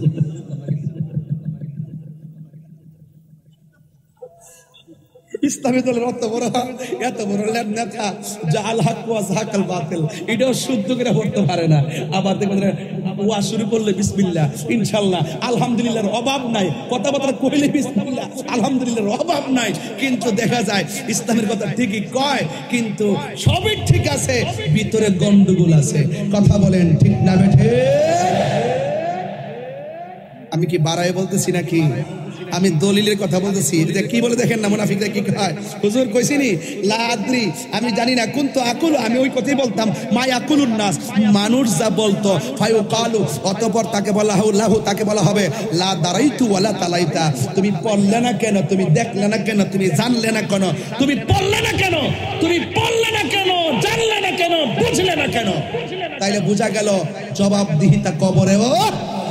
আরে বলেন না, জবাবদিহিতা কবরেও। সবাই শুনলো, পড়লো, বুঝলো, কিন্তু তুমি পড়লে না কেন, জানলে না কেন, বুঝলে না কেন? এরপরে কি হবে দেখেন, তারে কি বলবে? ওয়া ইউদরাবু বিমাতারিকি মিন হাদিদিন, একেবারে লোহার কস্তুরি লয়া, এটা কি কাপড় লাগা? লোহার হাতুড়ি, ডান্ডা, ডান্ডা, লোহার ডান্ডা লয়া দরবাতান, এমন ভাবে তারা আঘাত করা শুরু করবে, ফায়াসিহু সাইহাতা ইয়াসমাউহা মাইয়ালিহি, এবং তার কান্নার আওয়াজ, জীব জন্তু জড় মানে যা আছে সব তার কান্নার আওয়াজ লোহার হাতুড়ি দিয়ে এমন ভাবে তারে মারা শুরু করবে, সব জীব জন্তু তার কান্নার আওয়াজ শুনবে। গায়রাস সাকালাইন, মানুষ এবং জিন ছাড়া, মানুষ এবং জিন ছাড়া সবাই তার কান্নার আওয়াজ শুনবে। আপনারা জবান খুলে বলুন, কবরের জবাবদিহিতা আছে না নাই? এবার একটু সামনে যান তো দেখি, ওয়া মিনহা নুখরিজুকুম তারাতান উখরা, আপনাকে কবর থেকে একটা মাঠে উঠানো হবে। ওই মাঠটা কি সাধারণ কি আপনাদের খেলার মাঠের মতো, নাকি উত্তপ্ত গরম মাঠ? আর বড় কি মাঠ? গরম মাঠ। এই কবর থেকে আপনাকে উঠতে হবে, এই কবর থেকে আপনাকে উঠতে হবে, আপনার বাঁচার কোনো রাস্তা নাই। এই জন্য আমার ভাইয়েরা, এই কবর থেকে যেহেতু আপনি উঠবেন আর ওখানে যেহেতু আপনি একত্রিত হবেন, গায়ের মধ্যে কোনো কাপড় থাকবে ভাই? গায়ের মধ্যে কোনো কাপড় থাকবে না, আপনি থাকবেন উলঙ্গ। আমার একটা হাদিস যদি আমি এই মুহূর্তে না বলি তাহলে আমার হক আদায় হবে না। এই হাদিসটা বলি আমি আপনাদেরকে একটি করুণ দৃশ্যের দিকে নিয়ে যাবো। এক নম্বর হাদিস হলো, সেটা হলো কি জানেন? আল্লাহর হাবিব সাল্লাল্লাহু আলাইহি ওয়াসাল্লাম তিনি বলেছেন, হাসরের মাঠে মানুষদেরকে যে একত্রিত করা হবে, এই মাঠটা কেমন হবে? আল্লাহ পাকের হাবিব বলতেছেন, এই মাঠটা হবে বাইদা আফরা, এই মাঠটা হবে আংরার মাঠ, এই মাঠটা হবে একবারে ওই যে কি বলে তামার মাঠ, একদম গরম মাঠ হবে। কাকুরসাতিন নাকি, ওই মাঠটা এমন মাঠ হবে যেই মাঠের মধ্যে কোনো উদ্ভিদ থাকবে না, যেই মাঠের মধ্যে কোনো গাছপালা থাকবে না। হাদিসটা মনে হয়, আমার মনে হয় যতটুকু বলতেছি শব্দগুলো এটা হাদিসের ভিতরে আছে। সেই মাঠে কোনো গাছ থাকবে না, কোনো ধরনের আপনার ছায়া থাকবে না। সেই মাঠের মধ্যে ওসি বলেন, এসপি বলেন, ডিসি বলেন, যত ধরনের কথাই বলেন, কাহার জন্য আলাদা করা হবে না। সবাই একটা মাঠের মধ্যে তারা অবস্থান করবে। রাসূল আয়েশা সিদ্দিকা রাদিয়াল্লাহু তাআলা আনহা বলেন, আল্লাহর হাবিব সাল্লাল্লাহু আলাইহি ওয়াসাল্লামকে আল্লাহ রাসূল সাল্লাল্লাহু আলাইহি ওয়াসাল্লাম বলেন, আয়েশা রে, হাসরের মাঠে আমার মনে হয় হাসরের মাঠে আল্লাহর হাবিব বলছেন, হাসরের মাঠে সব মানুষ পায়ের মধ্যে জুতা ছাড়া এবং গায়ের মধ্যে কাপড় ছাড়া খতনাবিহীন অবস্থায় তারা হাসরের মাঠে উঠবে। আয়েশা সিদ্দিকা বলেন, ইয়া রাসূলুল্লাহ, এটা কেমন একটা মাঠ, লজ্জাস্কর মাঠ, সেখানে একজন আরেকজনকে দেখবে। আল্লাহর হাবিব বললেন, আয়েশা না, এটা এমন একটা মাঠ হবে রে, একটা সেকেন্ডের জন্য কাহারো দিকে তাকাইবা কোনো সময় পাবে না। সেই মাঠটা হলো হাসরের ময়দান। আর নামাজ এমন একটা বন্দিগি, ওই মাঠের মধ্যে সর্বপ্রথম হিসাব নেওয়া হবে, নামাজের হিসাব। আমার চন্দনেশের বাবা, জবানটা খুলে বলুন, আমরা নামাজ চাই কি চাই না? এ আওয়াজে মানি না, জোরে বলো, চাই কি চাই না? যদি নামাজ চেতে হয় তাহলে আজকে থেকে তো ওয়াদা করতে হবে, আমরা নামাজ পড়বো ইনশাআল্লাহ। রাসূল বলেন, ওই হাসরের মাঠে এক শ্রেণীর মানুষের নখগুলো থাকবে তামার নখ। কিসের নখ? তামার নখ থাকবে। এই তামার নখ দিয়ে তাদের চেহারার গোশতগুলো টেনে টেনে ভক্ষণ করবে। রাসূলুল্লাহকে প্রশ্ন করা হয়, ইয়া রাসূলুল্লাহ, এদের নখগুলো কেন এত বড় বড়? আর নখগুলো হলো তামার আর পিতলের, আর এই নখ দিয়ে তাদের গালের গোশত নিজেরাই নিজে গোশত খুলছে এবং তাদের চেহারার চামড়া ছিঁড়ছে। ওরা কারা? রাসূল বলেন, এরা হলো, আল্লাহ বলেন, ও বন্ধু, এরা হলো দুনিয়ার ওই সমস্ত বান্দা যারা গীবত করত। আপনারা বলেন, চন্দনে সে গীবত আছে না নাই? মুনাফিকি আছে না নাই? এবং এই মুনাফিকদের শাস্তিও আছে না নাই? এই জন্য বাবারা, দুনিয়াতে যাই করেন না কেন, আমি শুরুতেই বলছিলাম, ইন্নাল্লাহা ইউমাহহিলু ওয়ালা ইয়ামহুল, আল্লাহ ছাড় দেয় কিন্তু ছেড়ে দেয় না।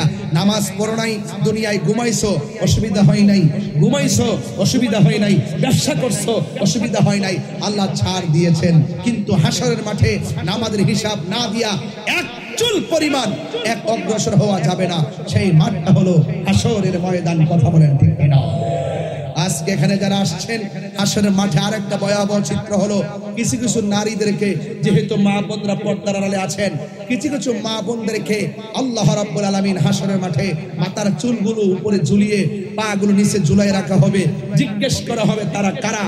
তারা হলো দুনিয়ার ওই সমস্ত নারী যারা বেপরদায় চলাফেরা করত, যারা স্বামীর অবাধ্যচারিতায় চলাফেরা করত।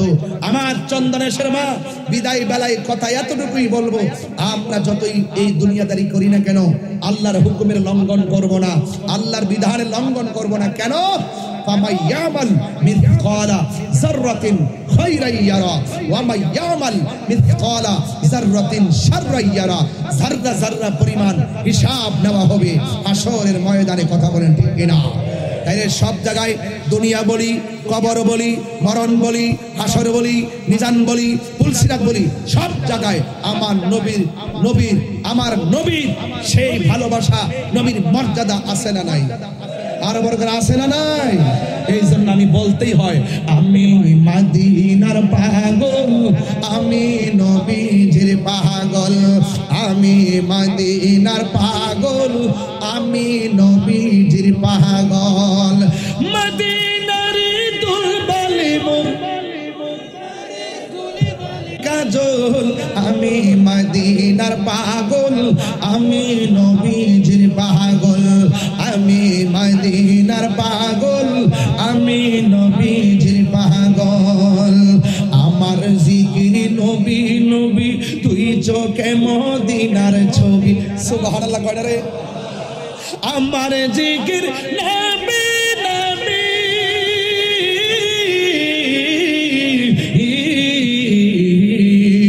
আমার জিকির নবী নবী, তুই চোখে মদিনার ছবি। নবীর প্রেমে দিতে রাজি, নবীর রাজি, নবীর প্রেমে দিতে রাজি, জীবনের সকল। আমি মদিনার হাত তুললে খুশি হব, পতাকা বানাই দেন না। আমি মদিনার পাগল, আমি নবীজির পাগল। মদিনার দুলবালি মোর নয়নের কাজল, আমি মদিনার পাগল, আমি নবীজির পাগল, আমি মদিনার পাগল, আমি নবীজির পাগল। আমার রোগের সকল ওষুধ, দয়ালে নবীর সালাম দরুদ। তিনবার করি ইয়া রাসূলুল্লাহ। আমার জিকির, আমার জাকি, আমার রোগের সকল ওষুধ, দয়াল নবীর সালাম দরুদ। আমার জিকির, আমার রোগের সকল ওষুধ, দয়াল নবীর সালাম দরুদ। ভক্তি চিত্তে পড়ি যখন, ভক্তি চিত্তে পড়ি যখন, অসুস্থ সবল, আমি মদিনার নবীজির পাগল, আমি মদিনার পাগল। মদিনার ধুলবালি মোর মাহাদি মোর, মদিনার ধুলবালি মোর নয়নের কাজল, আমি মদিনার পাগল, আমি নবীজির পাগল, আমি মদিনার পাগল, আমি নবীজির পাগল। আল্লাহু আকবার বলেন। পাইলে নিরালাহি গো নবী। বাবা জান, কষ্ট হবে আপনাদের, চিটাগং আসলে তো। হায় হায় হায় মাশাআল্লাহ। দুইটা গান, তিনটা অনুরোধ আসছে বাজি। একটা হলো দয়াল নবীর আগমনে, আরেকটা হলো আজান দিবেন, আরেকটা হলো সন্ধ্যা হলে ডাক দিলেন। আরে বাবা, তোমরা যা চালাক, এখন চাইছে যে আমার দিয়া সব করাও। তখন মারহাবা জোরে বলেন না কেন? পাইলে নিরালাহি গো নবী। আমার যুবকদের কণ্ঠ কি আজ নবীর জন্য কোরবানি দিতে রাজি আছে? যুবকদের অন্তর কি মদিনাওয়ালার দিকে ধাবিত করার প্রয়োজন আছে? বলে না, বলে না। পাইলে নিরালাহি গো নবী, পাইলে নিরা, তুই কদমে চমকাবো, তুই চরণে ধুলি মাখিব গাই। পাইলে নিরা, পাইলে নিরা, পাইলে নিরা, আমার নবী নূরের নবী, আমার নবী জিন্দা নবী, ঠিক না? আমার নবী নূরের নবী, আমার নবী জিন্দা নবী, বলো আমার নবী, আমার নবী জিন্দা নবী। দয়া করে থাইকো নবী, মরণের বেলায় বলো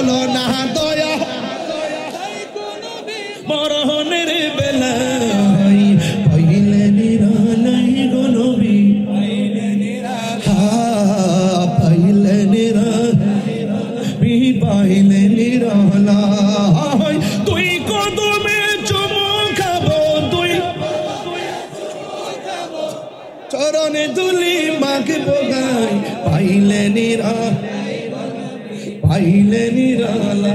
এটা আমার ওয়াজের সাথে গজলটা মিলাইলাম, আসল কথা বইলা দি রাহি ভাই। আরে কঠিন হাসরের দিনে কে তোরা ভাইয়া আমার নূর নবী বিহীনে। হুজুর হুজুরের একটা কথা কই, আমার দেশের কিছু লোক আছে আমার মতন টুপি ভইরা মাইকের সামনে এসে বলে নবী হাসরের মাঠে সুপারিশ করব, দূরের কথা নবীর জান লিয়াই নাকি ঠেলা ঠেলি। নাউজুবিল্লাহ 3 বার কোন। আবার কি কই জানেন, আবার বলে কি ওরা যে নবী হাসরের মাঠে সুপারিশ করবে না, বরং নবী নাকি বলবে আমার নেকের পাল্লা ভারী হয় নাকি বদের পাল্লা ভারী হয়, নবী নাকি নিজের জন্য চিন্তিত থাকবেন। নাউজুবিল্লাহ। আরে কঠিন হাসরের দিনে কে তোরাবে আমার নূর নবী বিনে। ঠিক না? কঠিন হাসরের দিনে কে তোরাবে নবী বিনে। ওরে দয়া করে থাইকো নবী হাসরের বেলাই, বলো না দয়া করে হাসরের বেলাই। পাইলে নিরালাই, পাইলে নিরালাই, তুই কদমে চুমু খাবো, চরণে দুলি মাখো গাই। পাইলে নিরালাই। একটা স্বপ্ন আপনাদের সবার ভিতরে আছে, কোনটা জানেন? নবীর দিদার। এই জোরে কোন ঠিক কিনা? একদিন স্বপ্নে দেখলে গজারে সব গুণা তোমার আমার জড়িয়া পড়বে। ঠিক না? একদিন স্বপ্নে দেখলে যাবে সব গুণা জড়িয়া পড়ে। ওরে দয়া করে দিও দেখা নিদানের বেলাই, বলো না দয়া নিদানের বেলাই। পাইলে নিরা হায় রে পাইলে নিরালা। তুই কদমে চুমু খাবো, চরণে দুলি মাখিব গাই। পাইলে নিরালাই গো নবী, পাইলে নিরালাই, পাইলে নিরালাই গো নবী, পাইলে নিরালাই। পলকে জীবন দিয়ে দেব যদি নবী আপনি চান। ঠিক না? ও গো আর জি আমার এই জীবন একবার দেখা দাও, হাবিবি ইয়া রাসূলুল্লাহ, হাবিবি ইয়া হাবিবাল্লাহ, হাবিবি ইয়া রাসূলুল্লাহ, হাবিবি ইয়া হাবিবাল্লাহ। ঠিক না? আপনারা নবী দেখতে চাই কি চাই না? আমরা রাসূল দেখতে চাই কি চাই না? এখন বলুন, এখন সরাসরি আমার হুজুর এখানে বসে আছে, সবাই বলুন আমার নবী কবরে শরীর মুবারকে থাকার ক্ষমতা আছে না নাই? কবরে কি ছবি না নবী? আরো বড় করে, কবরে কি ছবি না নবী? যারা মানুষকে বলে কবরে নাকি ছবি দেখাবে, এরা মিথ্যা বলেছে, ভ্রান্ত বলেছে, বানোয়াট কথা বলেছে। আমার নবী কবরে সশরীরে হাজির থাকবেন, কথা বলেন।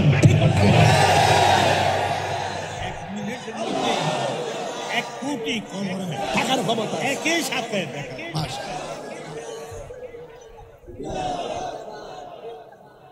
রাইট, এটা আকীদা। এটা কি? এটা সুন্নিদের আকীদা। কবরে নবী চাই, ঠিক কি না? আমি যখন স্টুডেন্ট লাইফ ছিলাম, আমি মাটিতে বসে বসে ওয়াজ শুনতাম। অনেক আলেম ওলামাদের, আল্লামা আবুল কাসেম নুরি হুজুর ওয়াজ মাটিতে বসে শুনেছি। এরপরে আবু সুফিয়ান হুজুরের ওয়াজ মাটিতে বসে বসে শুনেছি। আমাদের এলাকায় যখন যেতেন মাটিতে বসে আবু সুফিয়ান হুজুরে গজল গাইতো। আমারই মুখের বিধান কালে থাকিও নবী গো আমারই সামনে, দেখিব আপনাকে আপন নয়নে। ইয়া রাসূলুল্লাহ, ইয়া রাসূলুল্লাহ, এভাবে করতো না, শুনেছি হাদিসে দেখিলে আপনাকে জীবনের গুণে জড়িয়া ভরে দিবেন গো দেখা দয়া করিয়া ইয়া রাসূলুল্লাহ। জোরে জোরে ইয়া কিশোরের ভাইরা উঁচু কণ্ঠে স্কুল কলেজ ইউনিভার্সিটির ভাইরা জবান খুলে বলুন ইয়া রাসূলুল্লাহ। আরে আলেমরা হয়তো একদিন চলে যাবে, আমাদের আকাবেরা চলে গেছেন, তাদের কণ্ঠ মানুষের হৃদয়ে বাঁচবে। কথা বলেন ঠিক? মুনকার নকির আসিয়া মুনকার নকির আসিয়া সওয়াল করবে বসায়া দিও নবী গো পর্দা উঠাইয়া করিব সালাম কদম ধরিয়া ইয়া রাসূলুল্লাহ ইয়া রাসূলুল্লাহ। ছোটবেলায় আমরা শিখেছি গজলগুলো, নবীজি আসবে কবরে নবীজিকে সালাম করব, কবির ভাষায় আমরা শুনেছি। আর দলিলের আগে শান শুনে শুনে রাসূলুল্লাহকে হৃদয়ে বারান্দা, ঠিক কিনা বল? আর এখন আইসা, এখন তো উত্তর দক্ষিণ পূর্ব পশ্চিম সব চিনি, ওরা যদি বলে নবীকে কবরের ছবি দেখাবে, আরে ও নবীরই বলে ছবি তোলা হারাম, ছবি তোলা যাবে না, ছবি তোলা হারাম। আবার কই নবীর রেখে কবরের ছবি দেখাবে। নাম্বার 2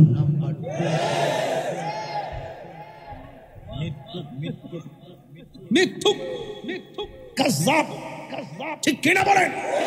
মুনাফিক, আরো জোরে আবু সুফিয়ান হুজুর বলিলেন মুনাফিক মুনাফিক এমনি মুনাফিক মানে একবারে কপালটা দিলেন।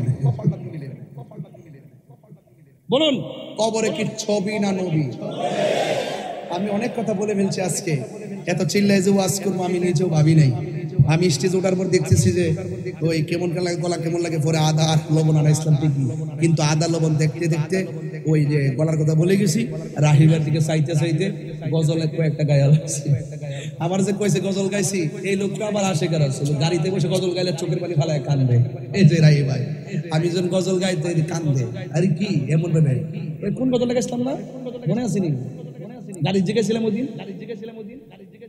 না না মুজিবুর মধ্যে গাইছি, আরেকটা গজল গাইছিলাম গাড়িতে, ওই যে আমরা পতেঙ্গার দিকে যাওয়ার সময় গজল গাই। যাই হোক, সে কোন বন্ধু বলো বেশি বিশ্বস্ত, কার কাছে সব কথা বলা যায়, কার কাছে সব ব্যথা বলা যায়, বেশি বিশ্বস্ত তার নাম আহমদ, বড় বিশ্বস্ত। এমপি মন্ত্রী ওসিডিসি বক্তা তক্তা কেউ কবরে আপন হবে না, যিনি কবরে আপন হবে তিনি দিনওয়ালা। ঠিক কিনা বলো? সব বলিব কিন্তু তোমার,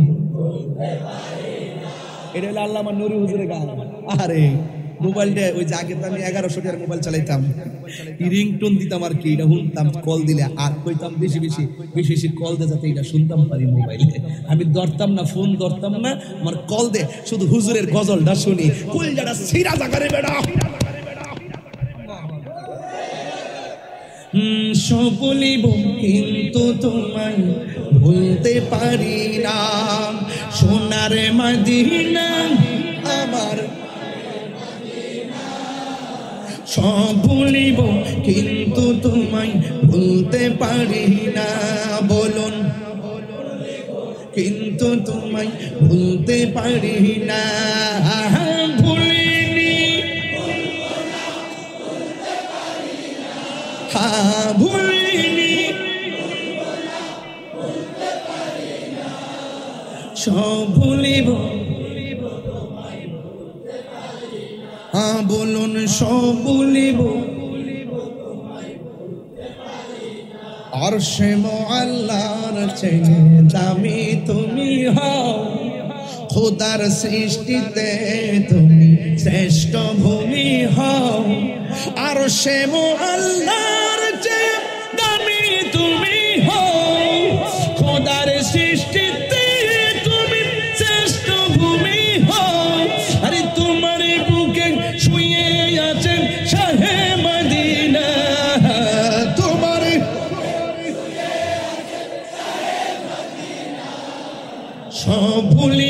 কিন্তু তোমায় ভুলতে পারি না, সব ভুলিব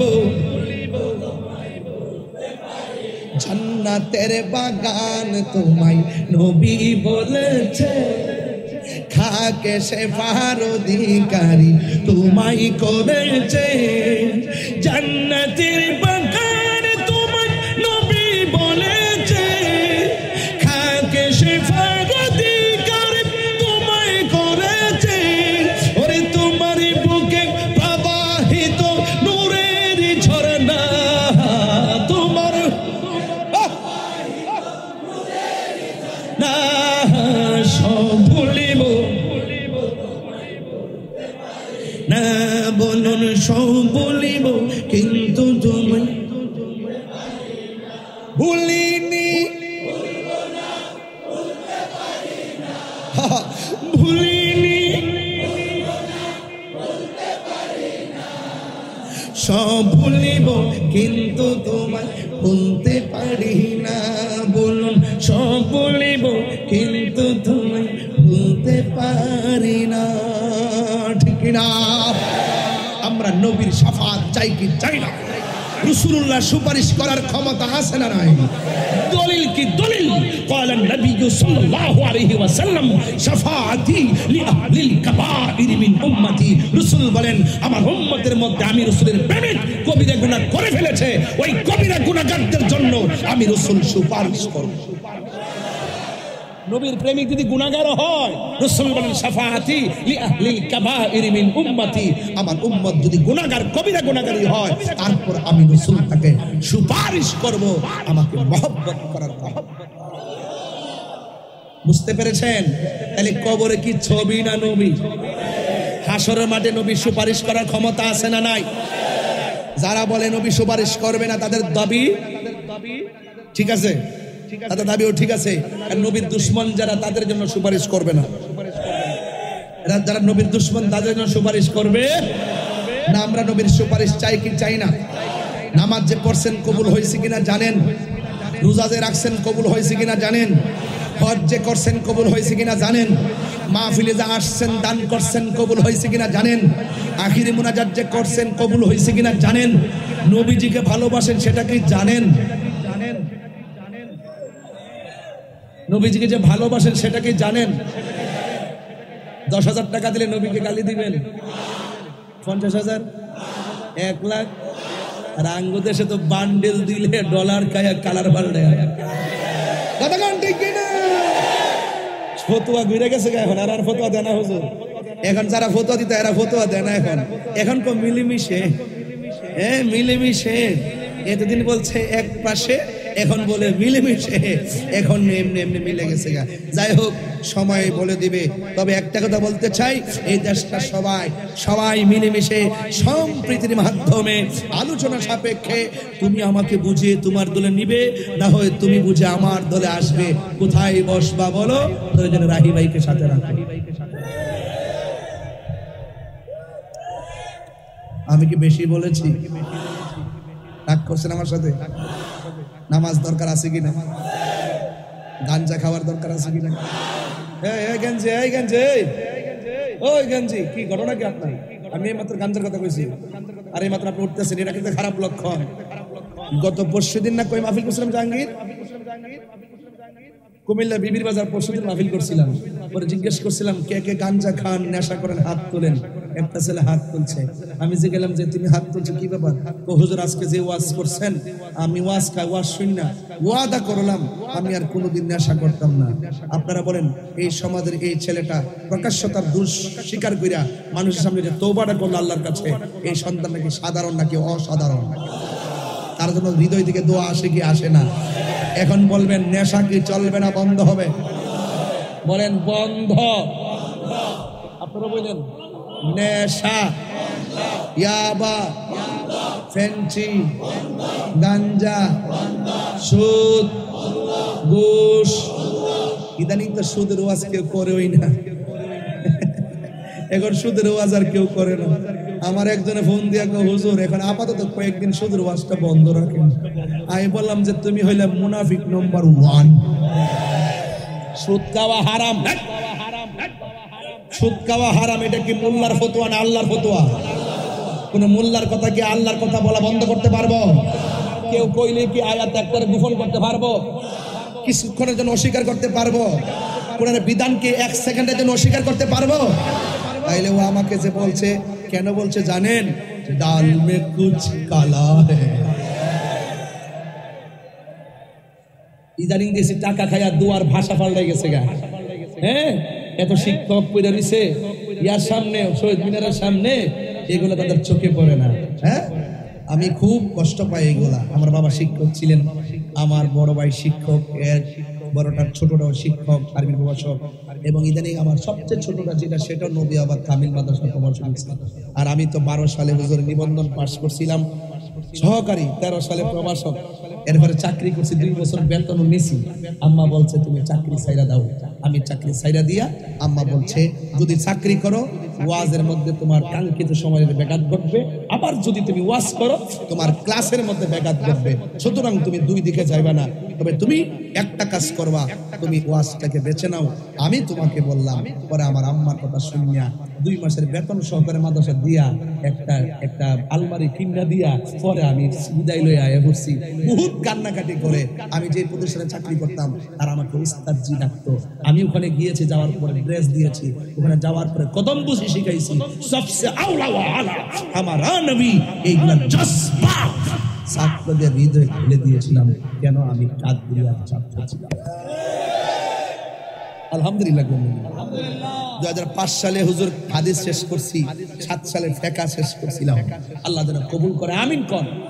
তো এই জন্য এই পেশাটার প্রতি যেহেতু আমি শিক্ষকতা করছি, আমার একটা দরদ আছে। আমি একটা শিক্ষকের সন্তান হিসাবে আমার একটা দরদ আছে। শিক্ষকদের গায়ে যারা হাত তোলে তাদের জীবন ধ্বংস।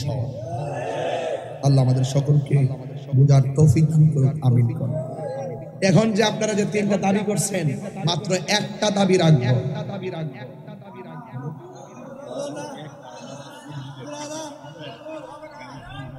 আগামী শনিবারে 2000-তে প্রীতি সমাবেশ আছে। এই সমাবেশে আপনারা সকলে সম্মিলিতভাবে যাবেন ইনশাআল্লাহ। আল্লাহ কবুল করুক, আমিন। এখানে একটা হলো আজান দিবেন, আর একটা হলো নূর নবীর আগমনে, আর একটা হলো সন্ধ্যা হলে ডাক দিলে মোরে। এই সন্ধ্যা হলে ডাক দিলে মোরে এটা গায়ালই, এটা গাইলে এটার মধ্যে একটা আধ্যাত্মিকতা আছে। প্রাণ দয়ালিরি আল্লাহু আকবার। কি বুঝছো? কই বারা কি আল্লাহ বুঝছস? ডরাইছ, ভয় পাইছ, এটা মহব্বত। আমার যুবকগুলো যদি ঠিক থাকে, এই চন্দন আইস থেকে আমি 24 ঘন্টার ভিতরে মাদক 24 কিলোমিটার মাটির তলে ঢুকাই দিতে পারবো। পারতাম না ইনশাল্লাহ। তবে বাজান, সুন্নতের কোনো আন্দোলনে আপনার ঘরে থেকে না যাইবেন ইনশাল্লাহ। আমাদের কেন্দ্র থেকে যে দিক নির্দেশনা আসবে, এবার আমরা ওই বিষয়টা ওইভাবেই অ্যাপ্লাই করবো নিজেদেরকে। কেন্দ্র যদি বলে একটা কলা গাছ আছে, তার পিছনে তোমরা থাকো, আমরা সেটার পিছনে থাকবো।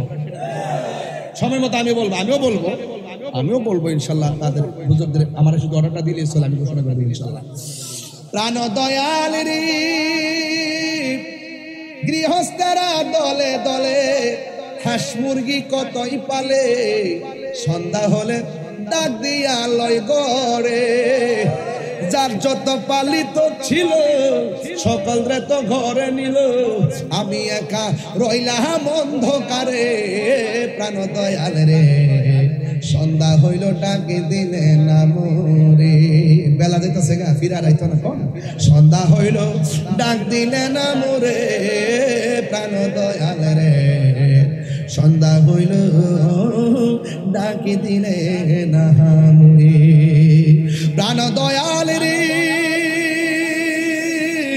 আর পরীক্ষার সময় নাই, কর জুড়ে ক্ষমা চাই।